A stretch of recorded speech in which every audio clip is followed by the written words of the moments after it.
चांद से, सूर्य से, सोलों से, सितारों से खेल, फूल से, धूल से, पतझड़ से, बहारों से खेल। जिंदगी खेल है, कोई नहीं साथी तो क्या। जिंदगी खेल है, कोई नहीं साथी तो क्या। अरे शीश पे ओढ़ के कफन और अंगारों से खेल। ये अमर पंक्तियां हैं मानव प्रेम के अनन्य गायक पद्म भूषण श्री गोपाल दास नीरज की। गोपाल दास नीरज का जन्म 4 जनवरी 1925 को उत्तर प्रदेश के इटावा जिले के पुरावली गांव के एक साधारण परिवार में हुआ था। नीरज जी का पूरा नाम गोपाल दास सक्सेना था। वे साहित्य जगत में नीरज के नाम से जाने जाते हैं। इनके पिता श्री बृज किशोर सक्सेना का निधन जब ये 6 वर्ष के थे तभी हो गया था। दुखों और संघर्षों का पहाड़ नीरज के ऊपर फैल गया। इन्होंने अपनी पढ़ाई लिखाई जो है, प्राथमिक शिक्षा, माध्यमिक शिक्षा अपने मामा के यहाँ की। प्राथमिक शिक्षा एटा में और यहीं से हाई स्कूल सन 1942 में इन्होंने प्रथम श्रेणी में उत्तीर्ण किया। सन 1951 में इन्होंने बीए परीक्षा प्रथम श्रेणी में उत्तीर्ण की।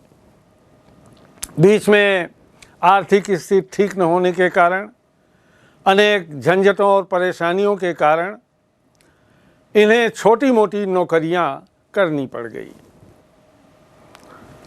सन 1953 में एमए हिंदी प्रथम श्रेणी में कानपुर के डीएवी कॉलेज से इन्होंने उत्तीर्ण किया। 1956 में अलीगढ़ के धर्म समाज कॉलेज में हिंदी के प्राध्यापक के रूप में नियुक्त हुए। इनकी पत्नी का नाम सावित्री देवी सक्सेना था। गोपाल दास नीरज मूलतः कवि और गीतकार थे। वे स्वयं कवि होना सौभाग्य मानते थे। उन्होंने कहा है कि आत्मा के सौंदर्य का शब्द रूप है काव्य। आत्मा के सौंदर्य का शब्द रूप है काव्य। अरे मानव होना भाग्य है और कवि होना सौभाग्य। उनकी रचनाएं हैं संघर्ष, अंतर्ध्वनि, विभावरी, प्राणगीत, आशावरी, दर्द दिया है, नीरज की पाती, तुम्हारे लिए, कारवां गुजर गया आदि इनकी सुप्रसिद्ध रचनाएं हैं। इन्होंने सिनेमा के लिए भी बहुत मार्मिक गीत लिखे हैं जो बहुत ही लोकप्रिय हुए हैं, जैसे कारवां गुजर गया गुबार देखते रहे। दूसरा है बस यही अपराध करता हूँ, आदमी से प्यार करता हूँ। और तीसरा जो बहुत ही चर्चित है, ए भाई जरा देख के चलो, ए भाई जरा देख के चलो। निरंतर बीमारी और संघर्ष के कारण 93 वर्ष की आयु में 19 जुलाई 2018 को नई दिल्ली में सदा सर्वदा के लिए यह गीतों का सम्राट चिर निद्रा में लीन हो गया।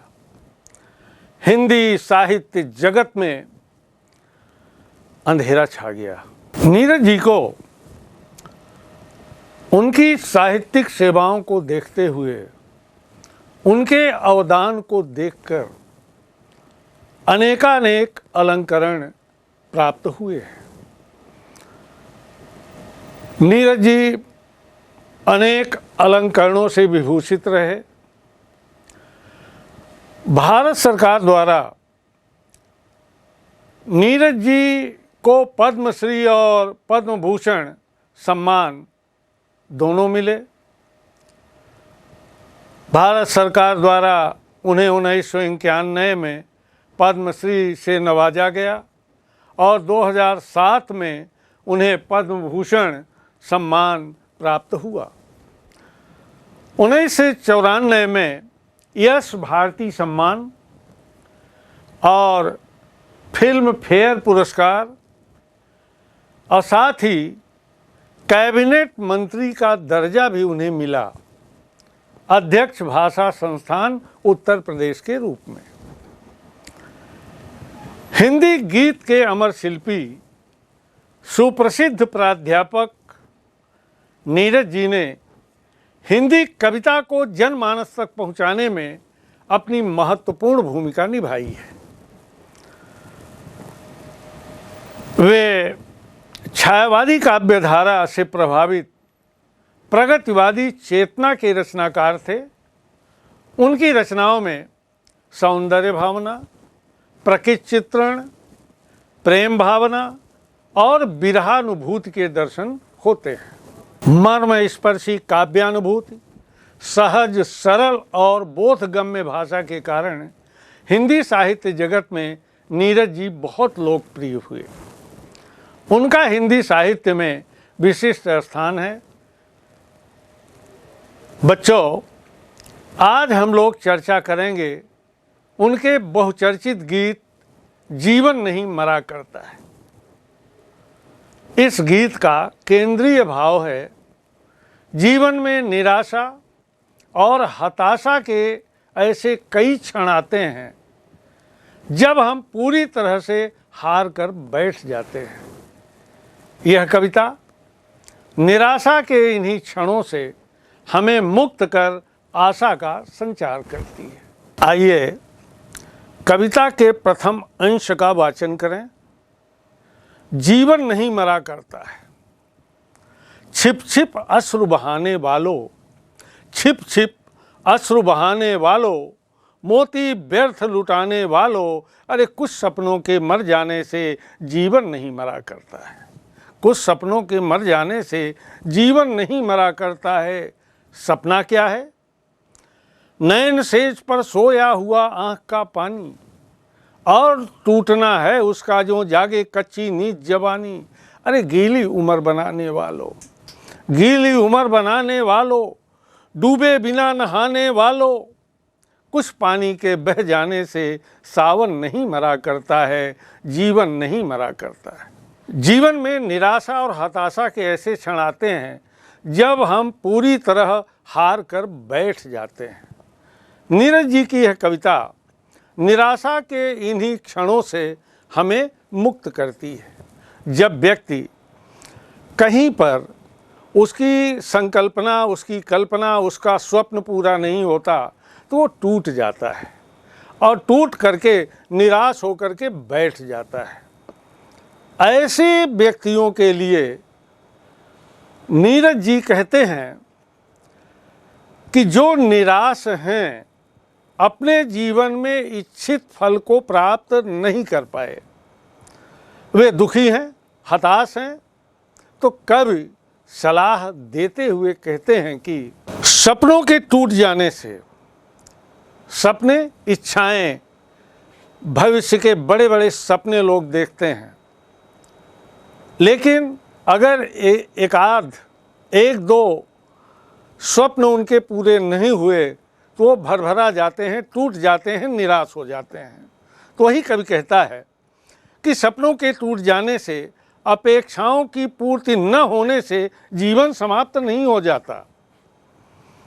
इसीलिए अपने उन सपनों के टूटने से आहत होकर छुप छुप कर रोने से, आंसू रूपी मोती व्यर्थ बहाने से कुछ हासिल नहीं होगा। जीवन आगे बढ़ने का नाम है। इसीलिए सूक्त कहता है, चरैवेति प्रचलामः निरंतरम। चलते रहो, चलते रहो, चलते रहो, गतिमान रहो। अब प्रश्न ये उठता है कि स्वप्न या इच्छा है क्या? स्वप्न जो है, नेत्र रूपी सैया पर सुषुप्तावस्था में पाया जाने वाला अश्रु है। स्वप्न जो है ये नेत्र रूपी शैया पर सुषुप्तावस्था में पाया जाने वाला अश्रु है। जिस प्रकार निद्रावस्था में व्यक्ति स्वप्न देखता है, स्वप्निल संसार में विचरण करता रहता है, अचानक स्वप्न भंग होने पर उसी प्रकार से परेशान हो जाता है जिस प्रकार की निद्रा पूर्ण होने के पूर्व जगा दिया जाए। वह चिंताग्रस्त होने लगता है, चिंतित होने लगता है। और कहा गया है चिंता जो है वो चिता के समान शरीर को जला डालती है। चिंता चितायाम दहंती कायम, काया को, शरीर को वह जला देती है। व्यक्ति जो है जो अपनी इच्छाओं की पूर्ति न होने से वह दुखी हो जाता है, उसका शरीर क्षीण होने लगता है। तो कवि ऐसे लोगों को संदेश देते हुए कहते हैं, प्रेरित करते हैं कि इच्छाओं की पूर्ति न होने से रोने वालों, अपने नेत्रों से अश्रुपात करके अपने शरीर को क्यों गीला कर रहे हो? आपकी इच्छा रूपी जलधारा के प्रवाहित होने पर भी जीवन रूपी सावन की हरियाली समाप्त नहीं हो जाती। संकट की घड़ी में भी सावन की तरह हरा भरा जीवन यापन करना चाहिए। अब इसमें आइए अलंकार देखते हैं। नयन सेज, नयन रूपी शैया, इसमें रूपक अलंकार है। और डूबे बिना नहाने वालों, बिना डूबे नहाना विरोधाभास है, मतलब बिना डूबे ही नहा लेना। और इसमें भाषा शुद्ध हिंदी, खड़ी बोली और भाषा में प्रवाह एवं लयात्मकता दर्शनीय है। आइए पढ़ते हैं कविता का दूसरा अंश। खोता कुछ भी नहीं यहाँ पर, खोता कुछ भी नहीं यहाँ पर, केवल जिल्द बदलती पोथी, पहने सुबह धूप की धोती, वस्त्र बदल कर आने वालों, चंद्र खिलौना के खोने से, चंद खिलौना के खोने से बचपन नहीं मरा करता है, जीवन नहीं मरा करता है। इसमें जीवन की नश्वरता का वर्णन कवि ने किया है। जीवन नश्वर है, खोता कुछ भी नहीं यहाँ पर। व्यक्ति यहाँ कुछ खोता नहीं है, व्यक्ति से कुछ गुमता नहीं है, वो लेकर के ही क्या आया है। चूँकि किसी के द्वारा इस संसार में कोई वस्तु खोई नहीं जाती, क्योंकि सब कुछ ईश्वर द्वारा प्रदत्त है। इस संसार की जितनी वस्तुएं हैं वे सब ईश्वर द्वारा प्रदत्त हैं, ईश्वर द्वारा दी गई हैं, इसलिए खोने का दुख नहीं होना चाहिए। जिस प्रकार पुस्तक का ऊपरी आवरण फट जाए, जीर्ण शीर्ण हो जाए, तो उसके स्थान पर हम लोग नवीन आवरण लगा लेते हैं। उसी प्रकार शरीर के नष्ट होने पर आत्मा पुनः दूसरे शरीर में प्रवेश कर जाती है। भगवान कृष्ण ने गीता में भी यही बात कही है। जिस प्रकार से वस्त्र पुराना हो जाने पर व्यक्ति बदल करके नया वस्त्र धारण कर लेता है, उसी प्रकार से आत्मा पुराने शरीर का परित्याग करके नवीन वस्त्र धारण कर लेता है। तो क्योंकि आत्मा जो है वो अजर अमर है। चांदनी रात के अवसान होने के पश्चात प्रातःकालीन जो सूर्य है वह अपनी स्वर्णिम धूप बिखेर कर संसार को प्रकाशित कर देता है। कवि कल्पना करता है, कवि की कल्पना देखिए कि मानो सुबह धूप रूपी धोती पहनकर पुराने वस्त्रों को छोड़कर नवीन वस्त्र धारण कर ली हो। जिस प्रकार से नन्हे मुन्ने बच्चे चंद्रमा को खिलौना समझकर उसे पाने के लिए मचल उठते हैं, उसे पाने का प्रयास करते हैं, लेकिन सवेरा होते होते चांद जो है वो छिप जाता है, चांद डूब जाता है।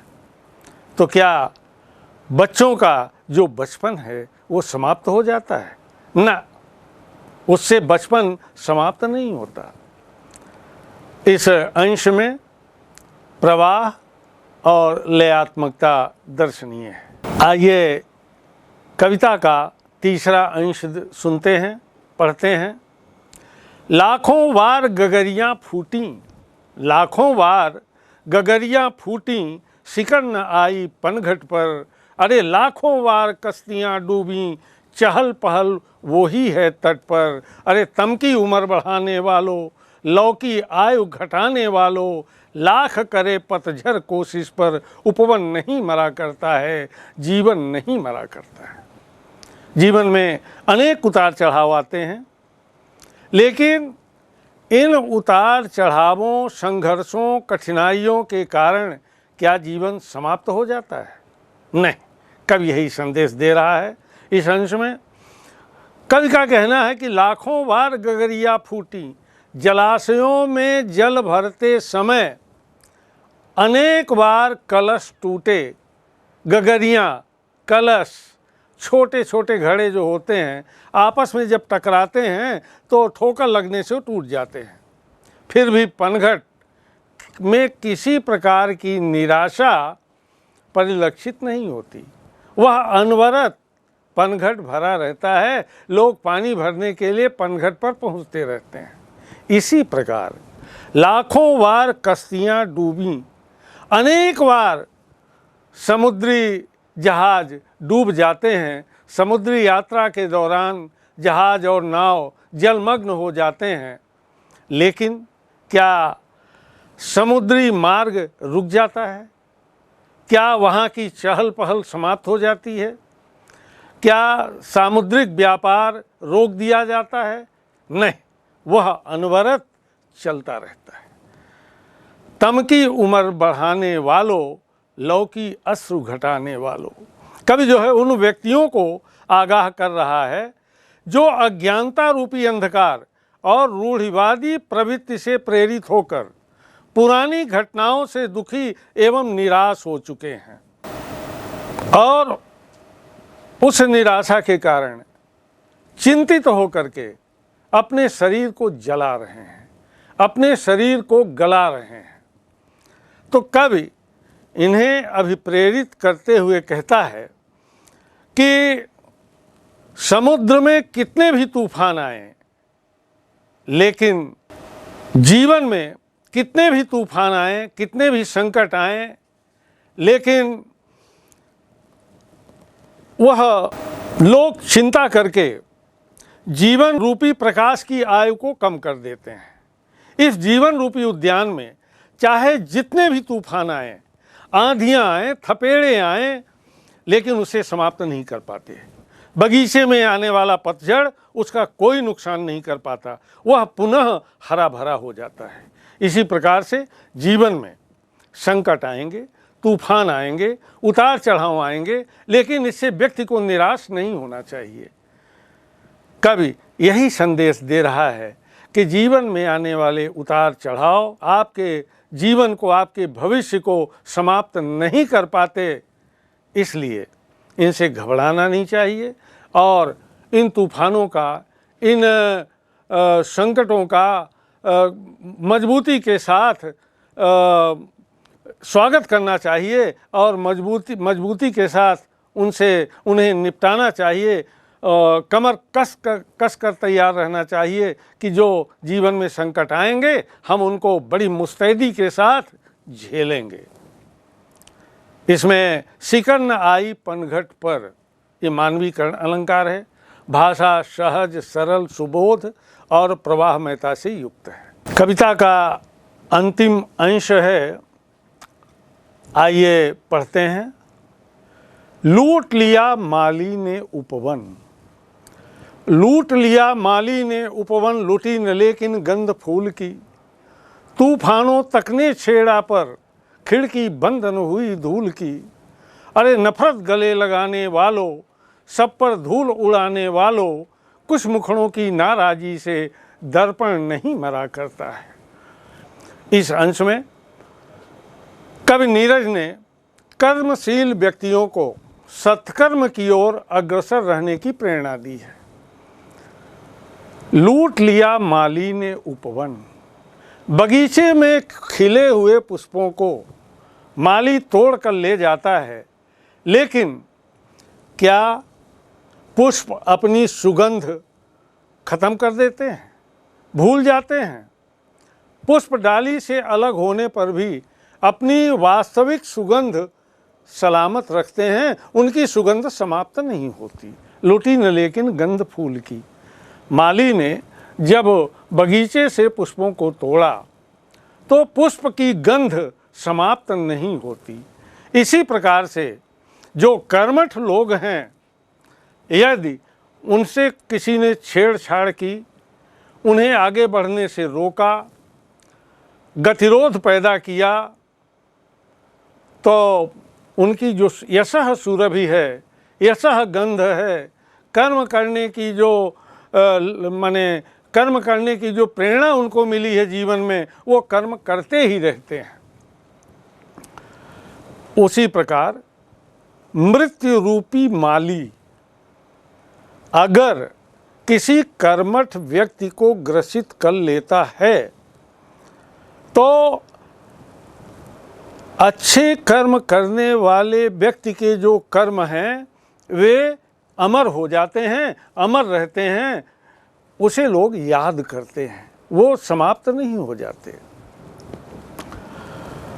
वो अच्छे मार्ग पर चल रहा था और अकर्मण्य व्यक्तियों ने, ये तूफान रूपी जो अकर्मण्य व्यक्ति हैं या नफरत से जो नफरत पैदा करने वाले लोग हैं, ये सब मार्ग के रोड़े बनते हैं। लेकिन जो कर्मठ व्यक्ति है उसका केवल एक ही उद्देश्य होता है कि इस जीवन का उद्देश्य नहीं है, इस जीवन का उद्देश्य नहीं है श्रांत भवन में टिक रहना, किंतु पहुंचना उस सीमा तक जिसके आगे राह नहीं। ये महाकवि प्रसाद की पंक्तियां हैं। तो जिस समय अच्छे मार्ग पर कोई व्यक्ति चल रहा है, उस समय अकर्मण्य व्यक्तियों द्वारा उसके अच्छे कार्यों को रोकने का प्रयास किया गया, फिर भी वह व्यक्ति आगे बढ़ता ही रहा। जिस प्रकार चाहे कितने ही दरवाजे खिड़कियां बंद कर दी जाएं, लेकिन धूल वहां प्रवेश कर ही जाती है। उसी प्रकार कर्मशील व्यक्ति अपने गंतव्य को प्राप्त ही कर लेता है। कुछ व्यक्तियों की नाराजगी से जिस प्रकार दर्पण न देखने पर उस पर कोई प्रभाव नहीं पड़ता, उसी प्रकार कर्मठ व्यक्ति पर कोई प्रभाव नहीं पड़ता। इस काव्यांश की भाषा सहज और सरल है, माधुर्य गुण की छटा दर्शनीय है।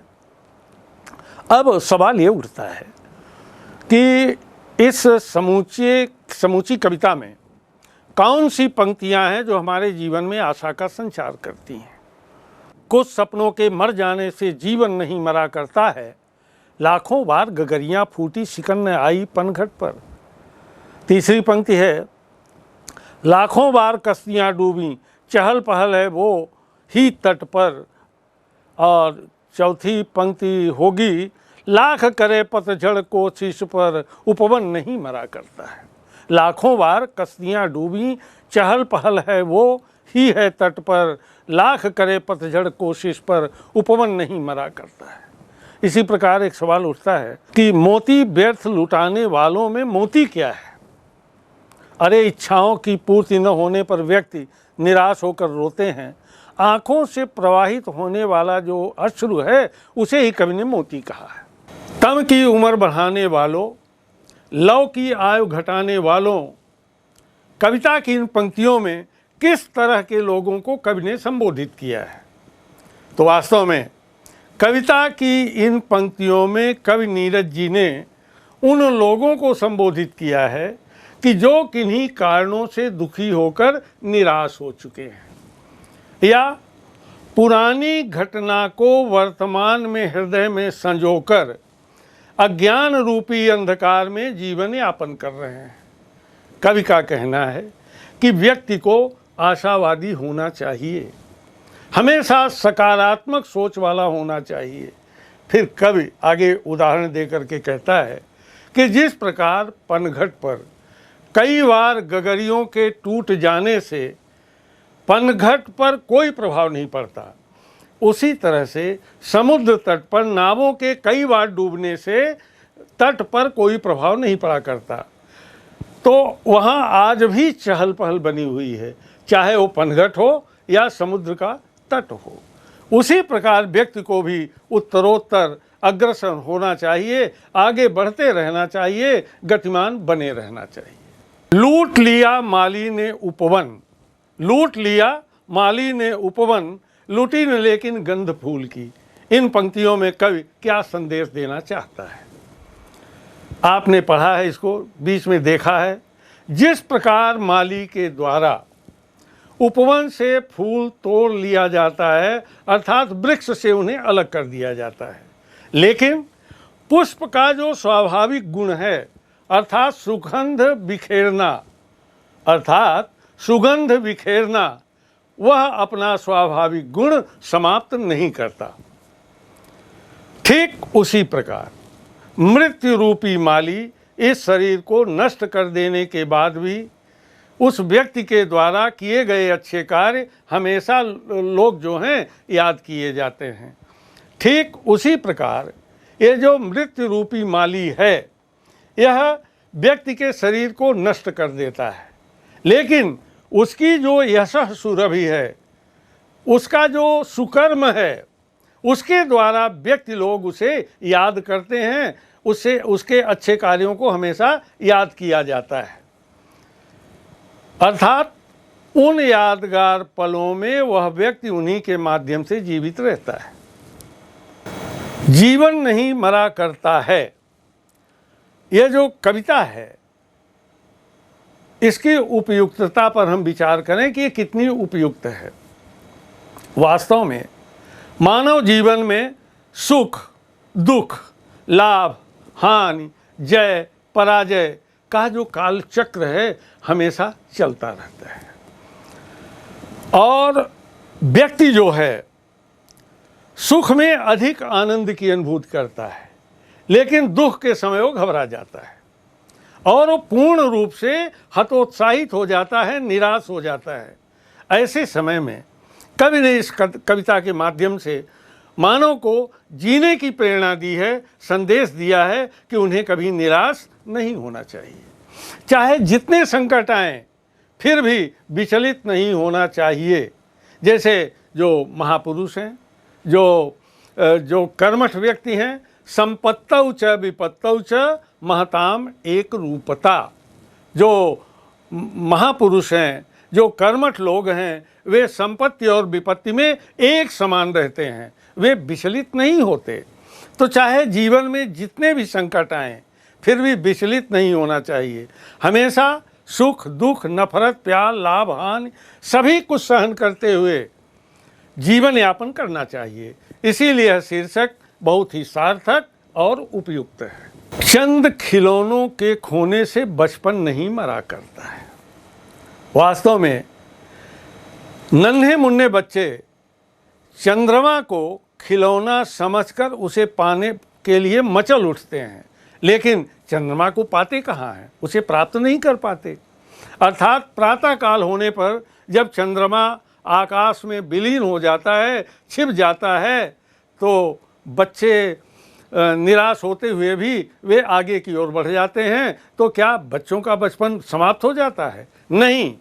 इसी प्रकार से दूसरा भाव यह भी हो सकता है कि थोड़े से खिलौने के खो जाने से या टूट जाने से, नष्ट हो जाने से बचपन समाप्त नहीं हो जाता, वह अन्य वस्तुओं की ओर आकर्षित हो जाता है। कौन? बच्चा। उसी प्रकार कुछ स्वप्नों के टूट जाने से जीवन समाप्त नहीं हो जाता। इस प्रकार यह गीत प्रेरक गीत है, प्रेरणा देने वाला गीत है, और नीरज का यह गीत अजर और अमर है।